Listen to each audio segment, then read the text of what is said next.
Bonjour à tous et à toutes et bienvenue sur BAM TV. Dans le cadre de la journée internationale pour l'élimination de la violence à l'égard des femmes que l'on a célébrée le 25 novembre dernier, le service public régional bruxellois clôture sa campagne 2015 sur ce colloque où nous nous trouvons actuellement au Flaget ce mardi 1er décembre.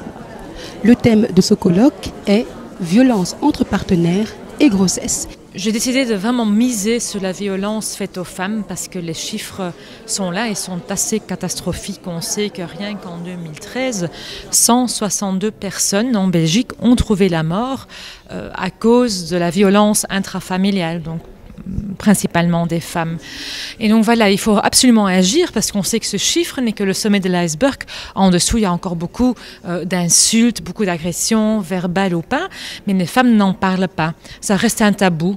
Donc c'est pour ça que j'ai lancé, entre autres, la campagne SOS Violence.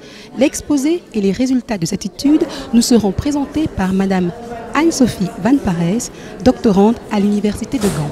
Wel, we weten dat in de meeste gevallen vrouwen samenleven met hun partner en dus in de meeste gevallen het geweld echt aanwezig is tijdens de zwangerschap. En général, physiquement, l'homme est plus fort que sexuellement. L'homme va plutôt profiter de la femme que l'inverse. Mais dans nos sociétés, et dans toutes les sociétés finalement, ce sont plutôt des sociétés patriarcales ou avinculaires, donc liées à un pouvoir de l'homme. Et donc cette problématique est d'autant plus cachée que l'homme, encore plus que la femme, n'ose pas en parler par crainte de se dévaloriser, une perte d'estime de soi. Quel est l'impact au niveau des enfants? C'est que l'enfant va se retrouver, le nourrisson va se retrouver face à des parents qui vont être vraiment pris dans cet engrenage et donc avec peu d'énergie disponible à écouter son rythme, ses besoins et aussi cette capacité à pouvoir y répondre. Donc moi, mon job, en tout cas, est de former les professionnels de la santé, tant des médecins généralistes que des services hospitaliers. Et notamment ici, donc j'ai formé et accompagné l'hôpital Bruckmann, Estelle et Stéphanie, dans cette mise en place d'un outil de dépistage au sein des consultations prénatales. De vader die zou willen werken die geen papieren heeft, die dus eigenlijk voor zijn gezin niet kan zorgen. En ik denk dat dat wel, ja, de druk énorme hoog zet. Donc l'ASBL Aquarelle s'occupe des mamans qui sont ici sans papier et donc qui n'ont pas de sécurité sociale. Et donc l'ASBL Aquarelle fait des suivis de grossesse, on fait des suivis en postpartum et on fait un suivi médico-social. Mais il y a par exemple à Bruxelles quasiment 3000 personnes qui vivent dans la rue, donc qui n'ont pas de squat, qui ne sont pas hébergés chez des familles ou chez des amis, donc ils sont vraiment dans la rue.